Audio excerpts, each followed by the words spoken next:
చేసుకున్నాడా లేదో మనకు తెలియదు, కానీ ముందుగా ఆయన తన యొక్క జీవితంలో తన అన్నలు హింసించి గుంతలో పడేసి అమ్మేసిన తర్వాత పొతీఫర్ ఇంటికి వెళ్ళి పొతీఫరు ఇంటిలో కూడా అక్కడ ఆమె చేత ఆయన అవమానం పొంది తను చెరసాలకు వెళ్ళి అక్కడ పానదాయకుల మధ్య ఆయన మాట్లాడుతూ తర్వాత వాళ్ళ యొక్క దర్శనాలను వాళ్ళకి తెలియజేసి ఇన్ని చేస్తున్నప్పుడు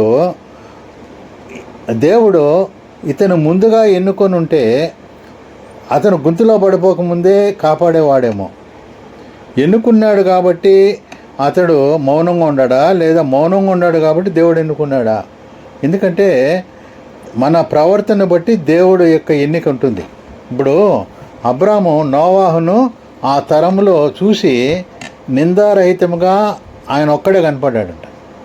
నోవాహును కృప పొందిన వాడయ్యాడు. అంటే ఆయన ప్రవర్తన చూసి ఇంతమందిలో ఇతను ఒక్కడే నీతిగా జీవిస్తున్నాడని దేవుడు అతన్ని ఎన్నుకున్నాడు. అబ్రహాము విషయంలో కూడా తర్వాతనే అబ్రహాము విగ్రహాలు అమ్మేవాడుగా విగ్రహాలు తయారు చేసేవాళ్ళుగా ఉన్న ఆ కుటుంబంలో అబ్రహామును దేవుడు చూసి ఎన్నుకున్నాడు. అంటే అబ్రహాం ప్రవర్తన దేవుడు చూసి గమనిస్తాడు. ఎందుకంటే మన ప్రవర్తన చూసి దేవుడు మనల్ని అంగీకరిస్తాడు. అంటే మనం నీతిగా నిజాయితీగా జీవిస్తుంటేనే దేవుడు మనల్ని అంగీకరిస్తాడు. అంతేగాని మనము దేవునికి అయిష్టంగా మనం జీవిస్తుంటే దేవుడు మనల్ని ఎందుకు అంగీకరిస్తాడు? కాబట్టి మన ప్రవర్తన బట్టి దేవుని అంగీకారంలోకి వెళ్తాం. ఎందుకంటే మనము దేవుని చేత వాడబడాలంటే మన జీవితాలను దేవుని చేతిలో పెట్టాలి.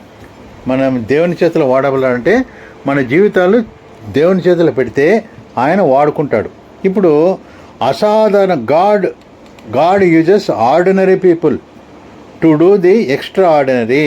జీరోలను హీరోలుగా చేసే దేవుడే. అంటే సాధారణమైన మనల్ని దేవుడు ఒక నాయకుడిగా 20 లక్షల మంది నడిపించిన నాయకుడిగా, అంటే మోసే ఎవరో తెలియని జనాల మధ్య 40 లక్షలు 20 లక్షల మంది నడిపించిన నాయకుడిగా దేవుడు నిలబెట్టగల శక్తిమంతుడైన. మరి ఆయన చేతిలోకి మనం వెళ్తే, ఆయన మనల్ని కరుణిస్తే, ఆయన కృప మన మీద ఉంటేనే ఇవి జరుగుతాయి. కాబట్టి అసాధారణమైన వాటిని చేయుటకు దేవుడు సాధారణమైన ప్రజల్ని ఎన్నుకుంటాడు. దేవుడు తనకు సంకల్పాలను నెరవేర్చుటకు మనుషులు కావాలి ఆయనకి. దేవుడు డైరెక్ట్గా చేయొచ్చు కదా, దేవదూతల ద్వారా చేయొచ్చు కదా అంటే ఆయన చేయడు. దేవదూతల ద్వారా కూడా ఆయన ఏం చేయడు. దేవుడికి మనుషులే కావాలా, నరులే కావాలా. నరుల ద్వారా ఆయన అద్భుతాలు చేయాలని నరులను ఆయన వెతుకుతున్నాడు. అందులో దావీదు లాంటి వాళ్ళు, మోసే లాంటి వాళ్ళు, అబ్రహాము లాంటి వారు దేవుడిని కనిపించాడు. దేవుడు వారిని వాడుకున్నాడు. అలాగే దేవుడు తన సంకల్పములను నెరవేర్చుటకు విరిగిన హృదయాలను కూడా వాడుకుంటాడు. విరిగిన హృదయాలు అంటే సాధారణంగా ఏదైనా విరిగిపోతే ఈ లోకము దాన్ని ఏం చేస్తుంది? తిరస్కరిస్తుంది. విరిగిపోయింది ఎందుకో మన ఇంట్లో పెట్టుకోవడము, ఏవైనా వస్తువులు విరిగిపోతాయనుకో, విరిగిపోయింది ఎందుకు, మనకు అవసరం లేదని పక్కన పడేస్తాం. కానీ దేవుడు అలాంటి వాడు కాదు. ఆయన విరిగిన వాటిని తన సంకల్పము నెరవేర్చుకున్నట్టుకు ఉపయోగించుకుంటాడు.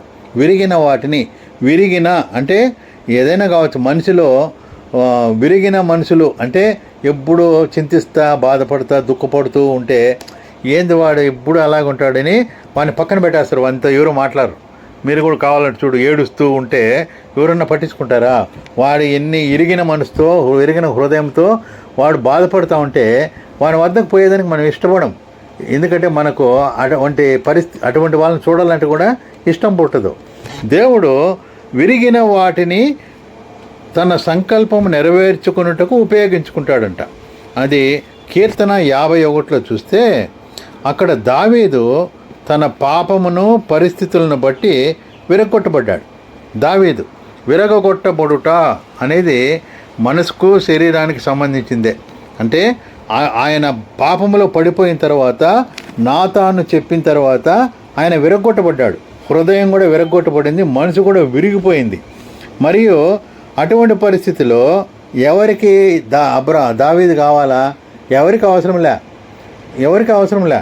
కానీ అటువంటి విరగ్గొట్టబడిన హృదయము దేవునికి ఇష్టమైన బలులంట దేవునికి. కాబట్టి మరియు దేవునికి దావీదు మొరపెట్టి అప్పుడు దేవుడు తన సంకల్పమును నెరవేర్చుటకు దావీదు యొక్క విరిగిన హృదయాన్ని వాడుకున్నాడు. విరిగిన హృదయాన్ని దేవుడు వాడుకున్నాడు.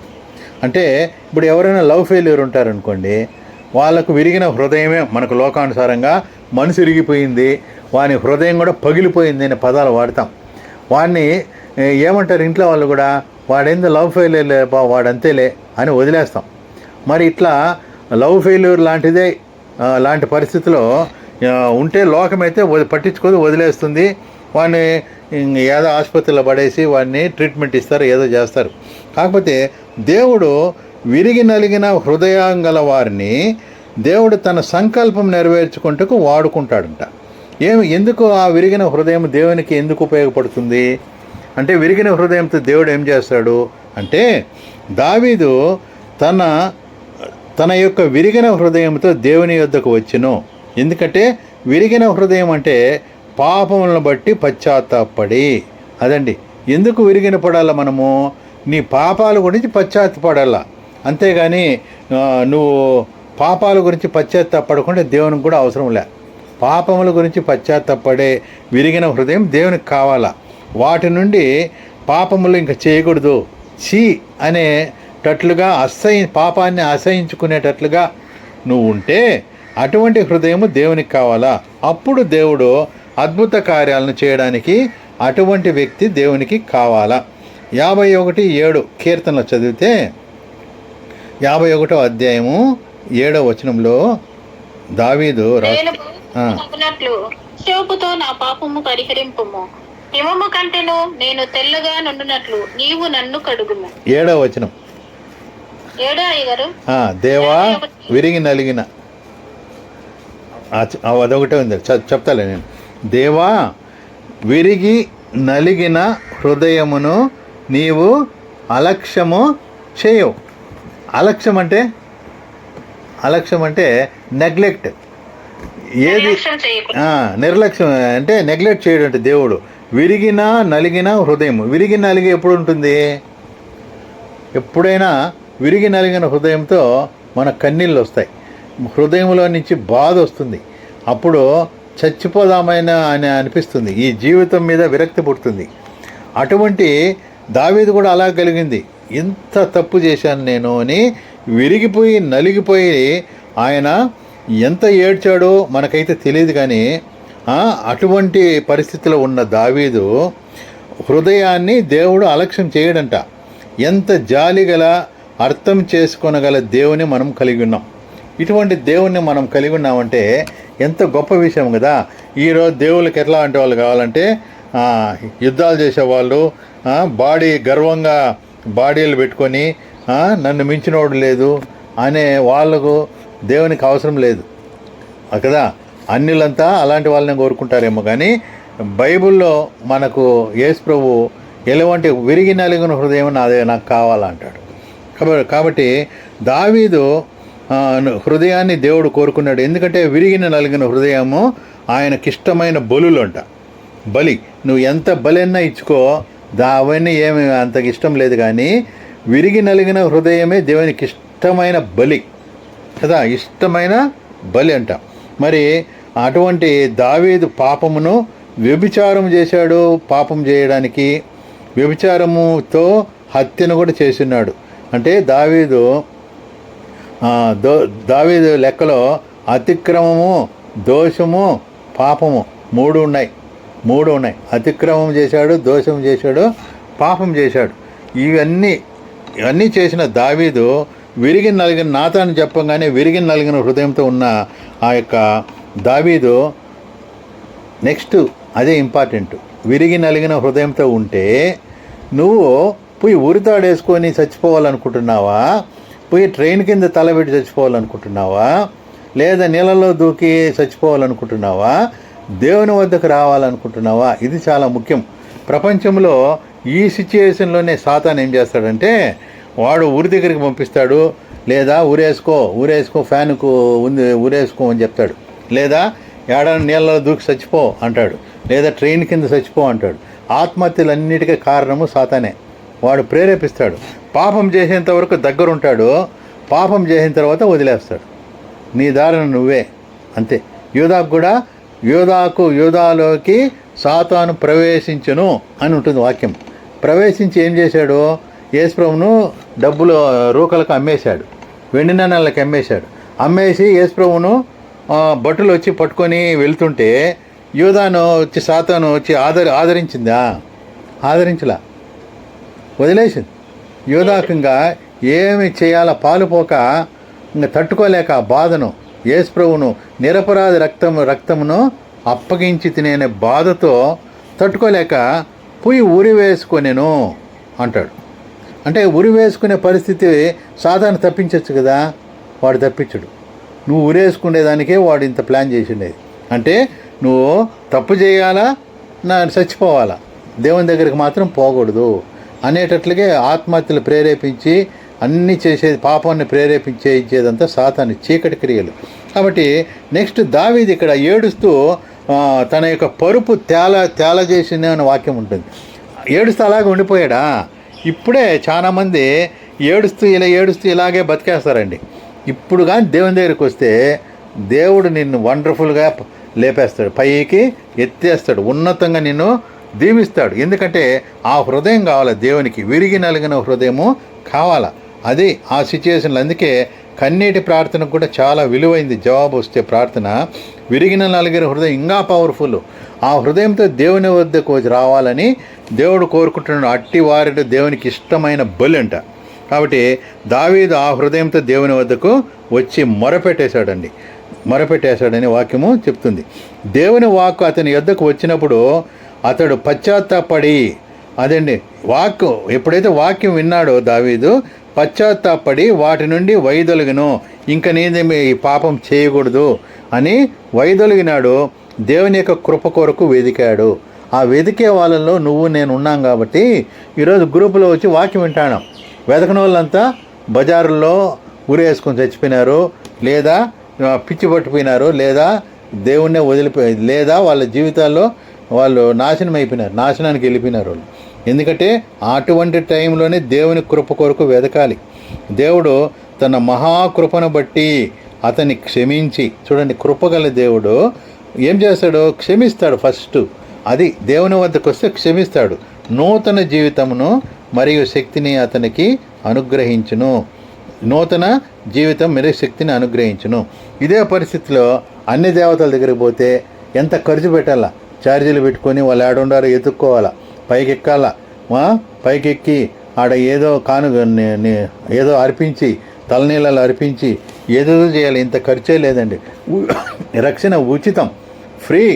నువ్వు ఎక్కడుంటే అక్కడ కన్నీటితో నువ్వు ప్రార్థన, ప్రభువా నువ్వే నా దేవుడైతే నా పరిస్థితి ఇది, నేను నీకు నా హృదయాన్ని ఇస్తున్నానంటే అక్కడే అయిపోతాం. మనం ఛార్జీలు పెట్టుకొని కొండలెక్కాల్సిన పని లేదు కదా.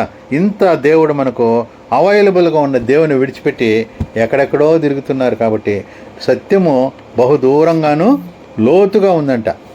దాన్ని కనిపెట్టగలవారు ఎవరు?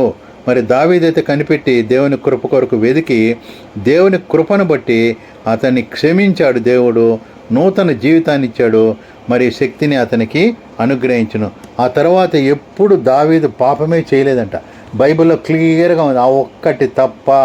ఆ ఒక్క పాపము తప్ప మరి పాపం అనేది చేయలేదంట దావీదు.